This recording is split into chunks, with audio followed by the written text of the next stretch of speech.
Hadirin sidang jamaah Jumat rahimakumullah. Pertama dan utama, marilah kita senantiasa memuji, bersyukur dan berzikir kepada Allah Subhanahu wa taala untuk membiasakan lidah kita dan menanamkan dalam kalbu kita kalimatun thayyibah, subhanallah walhamdulillah wala ilaha illallah Allahu akbar wala hawla wala quwwata illa billahil aliyyil azim. Masyaallah. Dan mari melengkapi zikir kita, syukur kita dengan senantiasa mengirimkan salawat dan salam rindu kita kepada baginda kita rahmatan lil alamin Muhammad sallallahu alaihi wasallam. Allahumma salli wa sallim wa barik alaihi. Atas segala jasa, perjuangan dan pengorbanan beliaulah hingga kita dapat merasakan nikmatul Islam, nikmatul iman wa nikmatul ihsan Al-Quran. Jamaah rahimakumullah, tema kita pada Jumat yang penuh berkah ini berkaitan dengan doa terbaik untuk menolak bala. Setiap kita, baik yang bicara maupun yang mendengar, pasti sudah ditakdirkan oleh Allah Subhanahu wa taala dengan dua perkara. Kita memiliki namanya takdir baik, dan kita juga pasti memiliki takdir buruk. Takdir baik tidak ada masalah, kita semua senang dan siap menghadapinya. Tetapi kadangkala siap tidak siap, sengaja tidak sengaja, ya kan, malam, siang, sore kita mendapatkan takdir buruk dari Allah Subhanahu wa taala. Ada bencana, ada tiba-tiba serangan penyakit, dan seterusnya dan seterusnya. Apatah lagi kita saat ini Sulawesi Selatan secara umum mengalami duka. Kenapa? Kemarin kepala atau ketua Kanwil wilayah kita, Kementerian Agama kita itu tiba-tiba meninggal dengan izin Allah Subhanahu wa taala.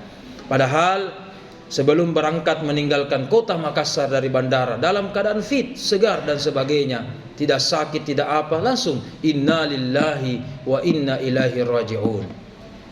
Oleh karena itu pasti kita akan mendapatkan takdir buruk, tetapi kita berdoa kepada Allah Subhanahu wa taala, semoga takdir buruk itu, walaupun itu terjadi kepada kita, efeknya itu kurang, dampak negatifnya itu berkurang, atau bahkan dengan kemurahan hatinya Allah Subhanahu wa taala, Allah tidak jadi atau membatalkan takdir buruk yang Allah sudah catatkan kepada kita semua.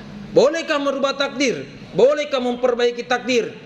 Pertanyaannya, kalau manusia tidak boleh. Yang boleh dan berhak dan berkuasa cuma Allah Subhanahu wa taala. Dalilnya, yamhullahu ma yasha'u wa yuthbit. Dalam Al-Quran Allah berfirman, Allah bisa menghapus dan Allah juga bisa menambahkan, Allah bisa merevisi, dan Allah juga bisa mengurangi, menambah, memperbaiki dan seterusnya dan seterusnya. Tetapi itu hanya bisa dilakukan oleh Allah Subhanahu wa taala. Kita hanya punya senjata yang paling kuat. Dalam hadis dikatakan, ad-du'a'u silahul mu'min. Doa adalah senjata nuklirnya kita kepada Allah Subhanahu wa taala. Dengan doa yang terbaik, doa tolak bala yang terbaik, insyaallah kita akan mendapatkan keselamatan di musim-musim hujan ini, musim tergenang, banjir, belum lagi musim penyakit ini di akhir tahun 2024 ini. Tetapi kita masih punya doa dan kita masih punya Tuhan yang bernama Allah Sang Pencipta Maha Kuasa. Jamaah rahimakumullah, sebelum kami menyampaikan doa terbaik tersebut, ada bedanya ketika kita berdoa minta sesuatu dan berdoa untuk tolak bala. Ketika kita meminta sesuatu, maka kita mengepalkan tangan kita menuju Allah Subhanahu wa taala, mengarah ke atas. Tetapi sebagaimana diajarkan kepada kami bahwa diantaranya Guru Tak Farid Wajidih di Mangkoso, secara teori dan secara praktek kami langsung menyaksikan ketika beliau berdoa tentang tolak bala, doanya bukan begini. Kalau begini berarti meminta bala, meminta sesuatu yang kita inginkan. Tetapi ketika ada item-item, ada dari penggalan-penggalan doa kita untuk tolak bala, maka salah satu caranya kita mengarahkan tangan kita ke depan. Ini syarat-syaratnya, ini simbolnya. Namanya menolak bagaimana? Bukan begini. Begini berarti meminta. Tetapi begini adalah menolak bala. Ketika kita menolak bala, ya misalkan salah satu doanya, Allahumma dafa'na, ya Allah, dafa'na, tolaklah kami kepada al-waba, bala dan seterusnya. Doa tadi yang dibacakan bagus sekali oleh protokol kita juga, itu salah satu doa tolak bala, ya kan? Bismillahirrahmanirrahim la yadurru. Tetapi ketika kita berdoa tolak bala, salah satu caranya adalah dengan tangan kita mengarahkan ke depan. Itu simbolis dan penuh makna hakikat. Ya Allah, tolaklah bala itu. Semoga hal-hal tersebut, ya kecelakaan, tiba-tiba sakit stroke, ya kan, nauzubillah min dzalik dan seterusnya. Terus kalau begitu, sesuai dengan tema kita, apa doa tolak bala yang terbaik? Itu semua doa baik terhadap tolak bala. Dalam riwayat dikatakan, dalam kitab yang kami baca dikatakan, salah satu fadilah utama dari doa ini adalah menolak bala. Sebelum saya sampaikan jamaah, perlu kita harus perbaiki keimanan kita. Maksud saya begini, terkadang ada doa mungkin kita sudah hafal, kita sudah tahu. Terkadang ada bisikan-bisikan itu, refleks atau tidak sengaja kita mengatakan, oh itu jipade, itu ya kan, oh ku hafal nih, pendek naji. Misalkan begitu ya, ada misalkan doa, ada amalan dan sebagainya. Itu sedikit banyaknya mengurangi keimanan kita, atau sedikit banyaknya mengurangi barakatnya ini doa ya. Itu jipade. Misalkan kita diajar, baca kina Al-Fatihah. Al-Fatihah jipade di doa begini ya, dan seterusnya. Nah, di situ dikatakan salah satu fadilah keutamaan memperbanyak membaca salawat kepada Nabi Muhammad sallallahu alaihi wasallam adalah menolak bala. Jadi jamaah, kalau kita tidak hafal bagaimana tolak bala itu doa-doanya, dengan memperbanyak zikir, wirid, salawat itu, maka itu bisa menjadikan kita tolak bala. Tadi saya katakan zikir dan doa salawat, apa bedanya?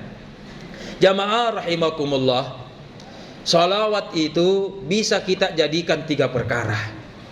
Bisa dijadikan sebagai zikir dengan tasbih kita atau dengan tangan kita. Kita bersalawat 10 kali, 100 kali, bahkan 1000 kali lebih, dan seterusnya. Menjadikan salawat sebagai apa? Zikir. Tetapi juga boleh kita jadikan salawat sebagai doa. Ya, biasa sebelum kita berdoa ada salawat, atau sebelum kita menutup doa dengan Al-Fatihah ada juga salawat. Caranya membedakan, menjadikan zikir dengan salawat sebagai zikir dan salawat sebagai doa adalah dengan tangan kita. Ketika tangan kita meminta keberkahan, ya kan, maka menjadikan salawat tersebut dengan doa.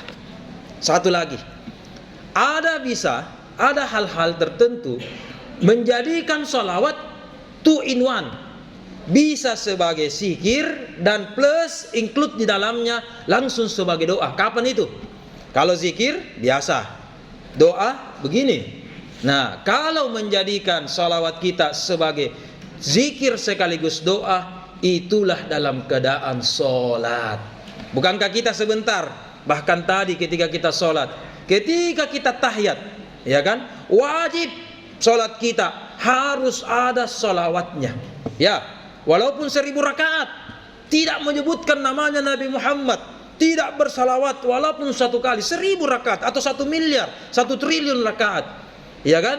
Tetapi tidak menyebutkan nama Nabi Muhammad, mohon maaf, solat kita batal. Dan kalau batal, bagaimana doa-doa kita diterima oleh Allah Subhanahu wa taala?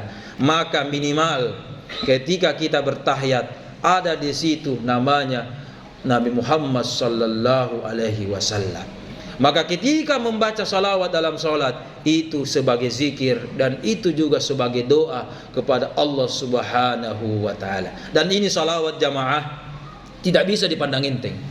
Ya. Sebelum ada dan sebelum banyak namanya dokter spesialis seperti sekarang ini, dokter bedah, dokter apa dan sebagainya, kita masih ingat dulu di kampung. Apalagi kita tahu ada di sini semua orang-orang tua kita, entahlah kalau generasi Z sekarang masih pernah melihat atau tidak, ada penyakit-penyakit ya tertentu, penyakit kuli, penyakit sarampa, penyakit apa. Kita hanya membawa air mineral ke seorang kiai, seorang ulama, seorang ustaz atau bahkan seorang kakek. Dan saya masih tergenin di telinga saya salah satu doa yang dia baca, Allahumma salli ala Muhammad, barakakna Muhammad, sallallahu alaihi wasallam, kun fayakun, dan seterusnya. Ada banyak mungkin doa dibaca yang saya tidak hafal atau saya tidak tahu, tetapi salah satunya adalah salawat. Kemudian ditiupkan air tersebut, huf, alhamdulillah, tanpa paracetamol, tanpa Bodrex, langsung sembuh dengan izin Allah Subhanahu wa taala. Dunia medis mungkin belum bisa menjawab, tetapi pengalaman spiritual kita sudah banyak orang tua dan kakek-kakek dulu kita, terutama di Bugis Makassar ini, itu sembuh dengan apa? Barakatna salawat. Kalau begitu jamaah, ini membuktikan salawat itu bisa kita percayai secara rasional, tapi bisa juga terutama salawat itu harus kita imani secara teologi bahwa ini adalah sangat luar biasa. Jamaah rahimakumullah, sebagai kesimpulan dari khutbah Jumat yang penuh berkah ini, mari tetap kita menjaga kesehatan, jaga stamina, kemudian kita berjuang untuk negeri dan untuk keluarga kita. Tetap jaga kesehatan kita. Di musim-musim akhir tahun ini kita nanti perbanyak muhasabah saja, perbanyak zikir saja, daripada sekedar petasan atau hal-hal yang melupakan atau meninggalkan Allah Subhanahu wa taala. Semakin buruk cuaca, maka doa kita harus semakin tajam, dan semakin kita mengalami kesedihan, salawat kita harus semakin banyak. Kenapa? Inilah salawat, amalan yang langsung diterima oleh Allah Subhanahu wa taala. Saya ulang, inilah salawat yang langsung diterima Allah. Kata Syekh Ali Jum'ah, Anda salat tetapi tidak ikhlas, Allah tolak. Anda mengaji, Anda tidak ikhlas. Anda sedekah, Anda tidak ikhlas, atau apa ibadah yang Anda lakukan tidak ikhlas, ditolak oleh Allah. Tetapi ketika kita bersalawat kepada Nabi Muhammad, ikhlas tidak ikhlas, pasti Allah Subhanahu wa taala akan terima salawat kita semuanya.